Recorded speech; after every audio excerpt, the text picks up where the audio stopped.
thanks for tuning in. So as you can probably see here, I am going to be testing out different brands of alcohol ink.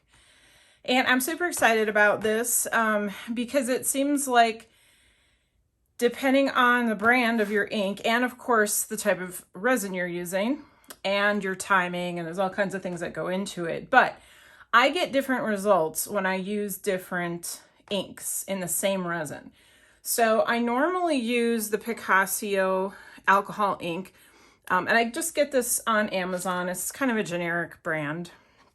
And then I did start using the Brae Reese alcohol inks, and I get completely different effects with these two inks. So I wanted to see, and I prefer the effect that I get from the Brae Reese when compared to Pixiss. So I wanted to see how some other brands would do, you know, what their results would look like. So I went and bought a bunch of inks. So what I have here, we'll start over here. This is Ranger brand, and this is a very high-end alcohol ink. And I'll put links to all of this. I got all this on Amazon, so I'll put links in the description. But I don't think a lot of people use Ranger for resin because it is on the higher end of the price scale. But I wanted to try it because I do have some of their metallics that I really like. Next I have the Pixiss brand. And these are Pixiss as well. I used some for another project, but there's a lot of colors in here. It's a box of 25. So I'm gonna try some of those. Then I've got Let's Resin over here. This is a box of 26. And I have never used any of these. They're all still in the bag. Let's Resin is a pretty popular ink. I see a lot of people on YouTube using this with resin. So I am gonna have fun trying it. This next one is DecoRum. I think this is this is a German brand. So, and I've seen, like I said, I have seen a few people using this with resin, so I wanted to give it a try. This is, let's see how many in here, 24 in here. And then the last one, these are Brae Reese. So I only had a couple of their inks, so I got a few more. And they come in these packs of 3, just like the Rangers, so you do have to kind of buy them by the pack and see what you like, but that's what I got. I'm going to be using the Piñata Blanco as my sinker for all of them. I'm going to be using Naked Fusion Art Resin for all of them, and I'm going to be pouring these trinket trays. You can see I have used them with ink in the past, but I'm going to be making 5 trinket trays, 1 with each type of alcohol ink. So yeah, so that's what I got here, and let's get started. Let me go mix up some resin. All right, got the resin over on the mixer. It's just about ready to go. So I just wanted to give you an overview of what I decided to do. So I went through all the colors and I pulled out 2 of each brand because I don't want to do anything super complicated. But for the Brae Reese, I'm using the cobalt green and the ultramarine blue. And for the edges, I picked out this mermaid's tail glitter from Glitter Makes It. And I'll put all of my discount codes in the description too. I have discount codes for Glitter Makes It, Brae Reese from Bare Woods, and Eye Candy Mica. I'll put all those in the description. Okay, so for Pixiss, I'm going with Grape and Candy, so pretty purple and blue. And then around the edge, I thought I would put some crushed glass. I thought that would be pretty. This is the Ranger ink. I'm using the Everglades and Dijon. So this is not a bright yellow. This is kind of a mustard yellow. I thought this would be perfect for the Packer fans in my life. I'm from Wisconsin originally, so, and I do a lot of shows up in Wisconsin. I'm in Illinois, so thought that'd be a good combo.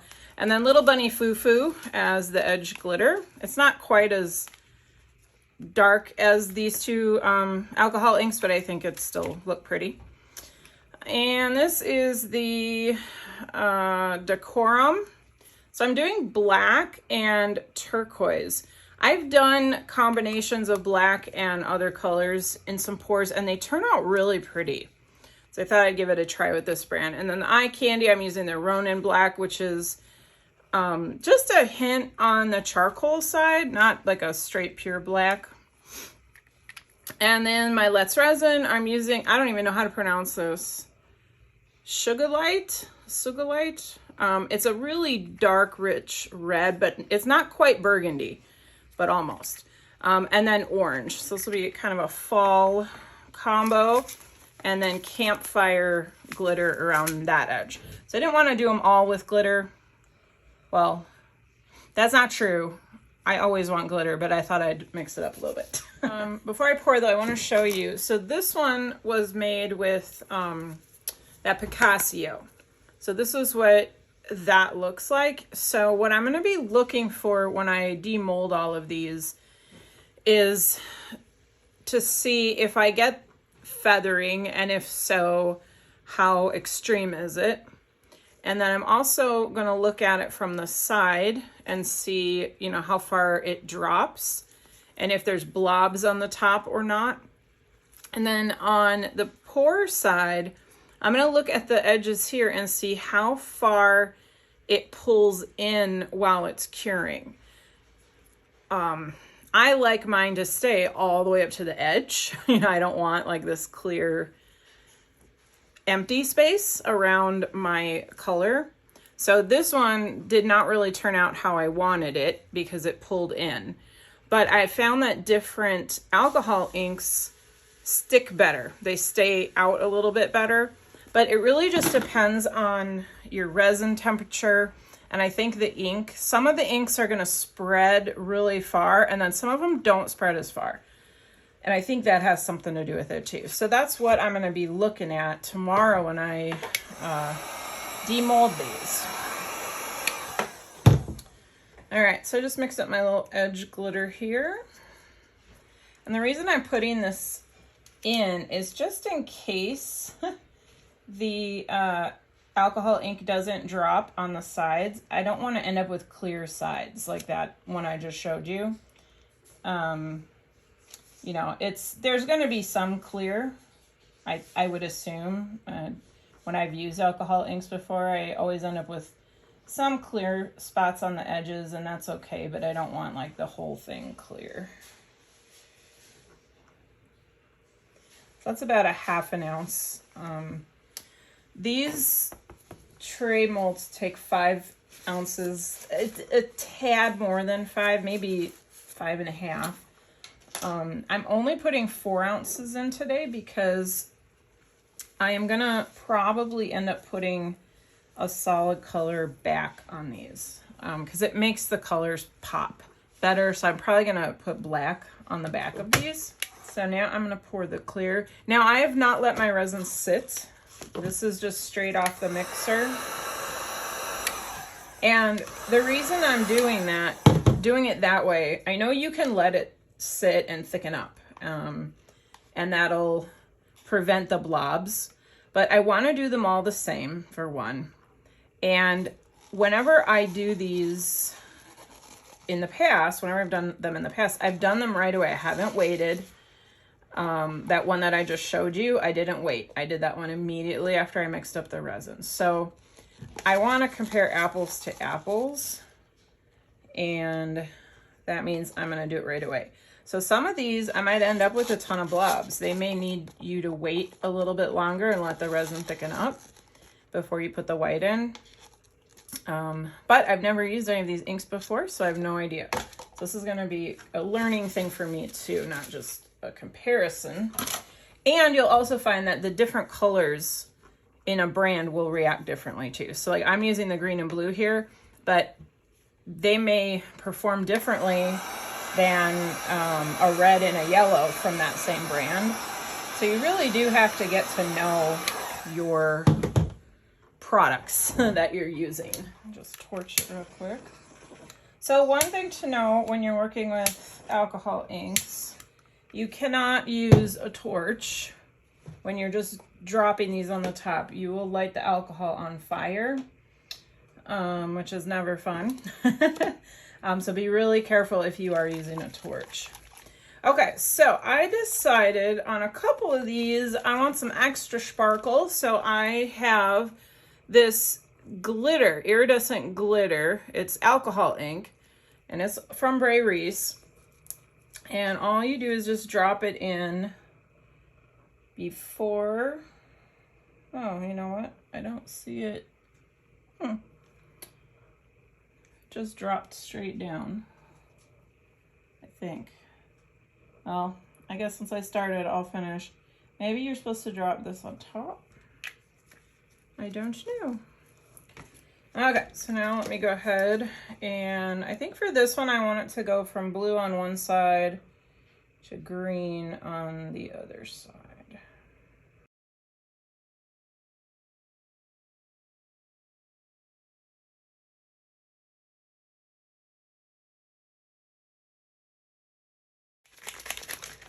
With this Blanco Blanco, you want to make sure the ball is rattling when you're shaking it. You want that to be moving around, otherwise it's not mixing it up, and then you're going to end up with pigment stuck to the bottom of your bottle, and your white, you know, your drops, like what I'm doing, aren't going to have enough pigment to actually push the ink down. It's not going to sink then. So always shake it really good if you're using the Blanco Blanco. I don't know about other white inks. I've tried a few others here and there, and they just didn't drop very good. So I have discarded those, and I only use the Blanco Blanco now. All right, so I'm going to do one more layer of the color and one more layer of the white. Okay, guys, I lied. It's not the next day. It's 3 days later. I decided to pour a black back on these before I took them out of the mold. And I kind of regret that. Usually I dome my pieces or back them after they come out of the mold. And this is why. You can see some of the black snuck down the side on a couple of these. So we'll see how bad they are. I might be able to fix it, I might not, but so anyhow, let's get to the demolding. So this is the first one, and I don't have the inks out in front of me, so I don't remember anymore which brands they were, but obviously that info is earlier in the video. Okay. All right, so that is really pretty. There's not a ton of depth to the feathering, and as you can see, there was some blobbing, but minimal blobbing. I think it looks really cool. I think no matter how they turn out, they look cool. All right, next one.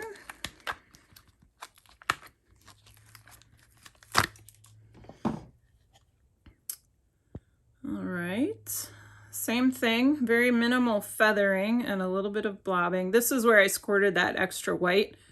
So you can see there's a lot more blobbiness down there. But I really like the colors, they're very vibrant. Okay, this was the Packer one. This one I know had some leakage, so we'll see how bad it is.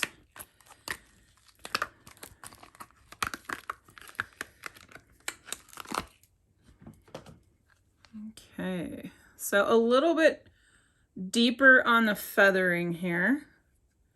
A little more blobs, so you can tell this brand dropped more. And it's not horrible.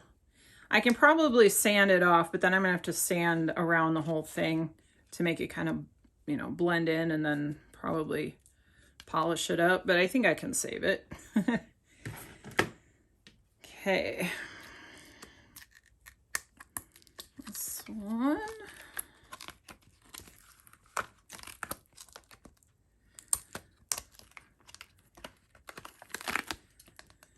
All right. So interestingly, So this one, you can't see the back, but I noticed as it was just kind of sitting here curing, everything was moving up this way towards the black. And you can see that in this kind of, there's a definite pattern to this teal. And then the black, you can actually see the individual drops where I dropped the white. The white did not spread out. So this is a very interesting, oh, here too, you can see the drops. Yeah, so I don't know if I'm going to use this one again, at least not in a piece like this. Might be good for some other type of design. All right, last one. This one I obviously put a white back on because I could see as it was, you know, after it cured, I could see where the color had moved, and I thought white would look pretty neat. All right, last one. Oh, I love the white kind of rim around it. This one seemed to have the most drop. It dropped the most, but it also moved in the most. If you look at these other ones, so you can see there's, you know, a good ½ inch at the widest in some of these spots. This one only moved on the teal. This one didn't really move much at all. I mean, you can see a little bit of black. This one, there's a little bit here, there's a little here, but it stayed up against the edge pretty good. Same thing with this one, a little bit on this, you know, here and there, but not too bad. But this one moved a lot. So that's interesting. I'll have to remember that with this brand, but I do love how it dropped. So, all right, guys, let's kind of give you a little fun. This is the fun part where you get to like dive into the world of the resin piece, but very nice feathering in general, I think. Oops, where's this one? Here we go. Yeah, this one dropped quite a bit. That looks, it looks kind of creepy actually, like a very strange little world in there. It still looks cool, but it's, you know, not barely dropped at all. It just has a texture. And then this last one. Lots going on in there. So there you go. The 5 brands of ink all completed. And let me know what you think. Which one was your favorite? Which one did you not like? Which ones do you use that I didn't test out? So yeah, in the comments, let me know what you think. Any questions, anything like that. So thank you again for tuning in. It's always fun to make videos for you guys. And I will see you next time. Take care.